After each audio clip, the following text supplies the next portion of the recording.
scrutiny of the alleged references to Muhammad in the Bible as a prophet, they absolutely have no relation to the prophet of Muhammad, nor prophesy his coming. Muhammad is not mentioned in the Old Testament. Muhammad is not mentioned anywhere from Genesis to Revelation. Muhammad is God's true messenger. That's a joke.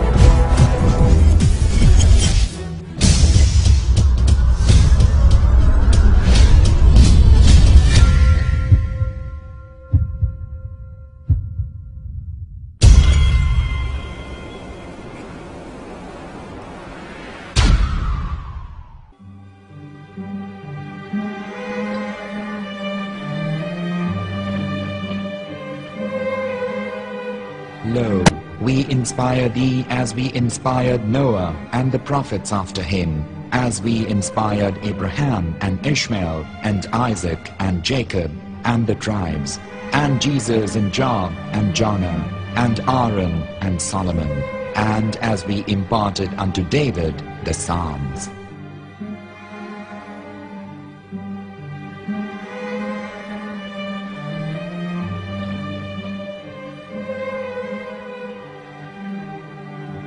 The verse we've just heard is from chapter 4 of the Quran.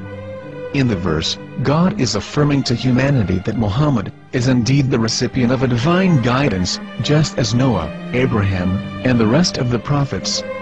However, some Christians and Jews today don't believe that Muhammad was a prophet and the covenant that God made with Abraham. And since the Quran is not their book of authority, in this video I'm going to show you that the book you're holding in your hands contains the name off the seal of prophethood, the Prophet Muhammad.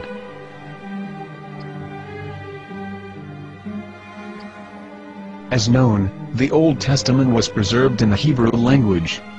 In the 5th chapter of the Shir HaShirim, which is one of the 5 Megillat or sacred scrolls that are part of the Hebrew Bible, or for short the Song of Solomon, as Christians know it today.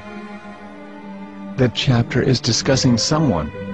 Jews will say it is discussing Solomon, while Christians will say it is discussing Jesus. Considering this is the Songs of Solomon, it would seem logical that it is discussing Solomon. The verses, describing this mystery man, have the narrator's speech conjugated in the feminine, meaning it is a woman who is describing this man. So it is possible that it is one of Solomon's wives discussing her husband Solomon. However, Christians assert that Jesus is being discussed, and that the chapter is describing a man who was not yet alive at that point. A prophecy.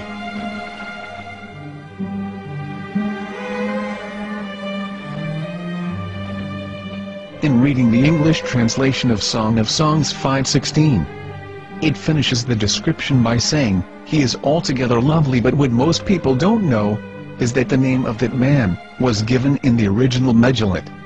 Here is verse 16, and how it is written in ancient Hebrew, before introducing the vowels, in the 8th century. From the Hebrew Bible, on scripturetext.com. Here is the word in question. This word is made of 4 letters. Mem, Het, Mem, Dalet. Now when reading the word as it is written in its original form, with no vowels, it can be read as Muhammad, which is the name of the Muslim prophet, or as Mamad with no A after the H. According to Ben Yehuda's Hebrew-English dictionary, it is correctly pronounced as Muhammad, not Mamad.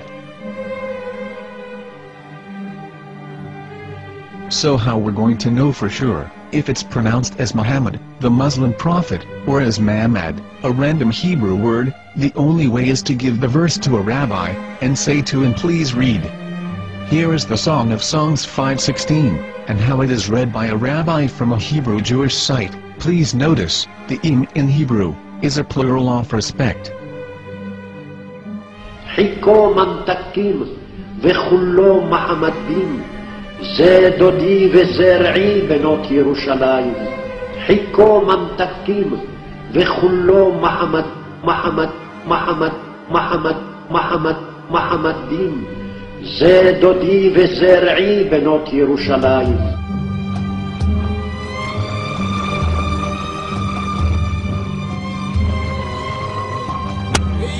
Coming out from the darkness, there are no other gods but God, and Muhammad is his messenger.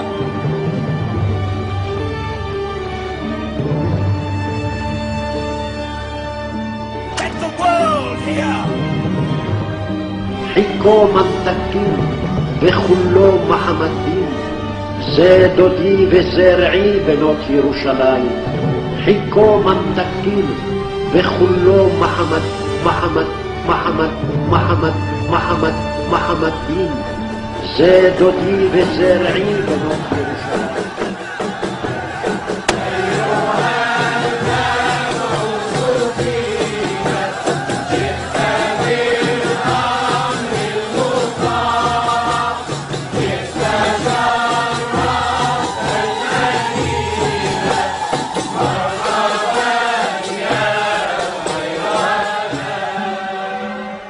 Here is the famous SDL translation tool, which includes a professional human translation, as well as an online translation.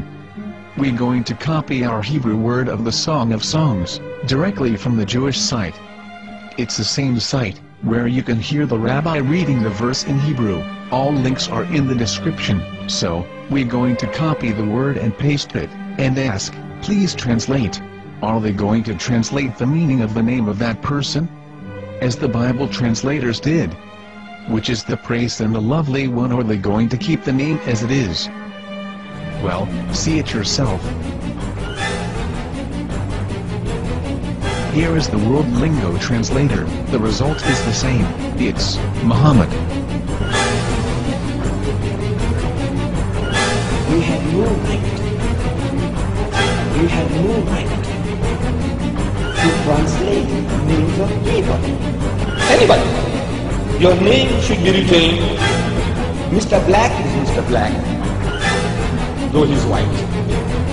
You have no right to translate names of people. But they have been doing that. Muhammad Ibn, they translated as altogether left.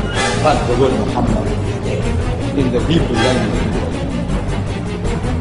The word Muhammad is there in the Hebrew language.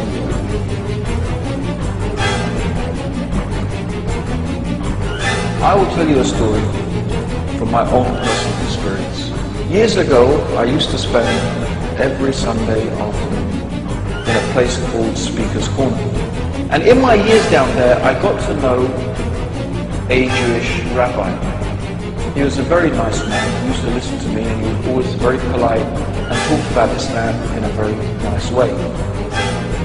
And one day, during one of our conversations after some years, I thought that it was about time I should invite him to Islam.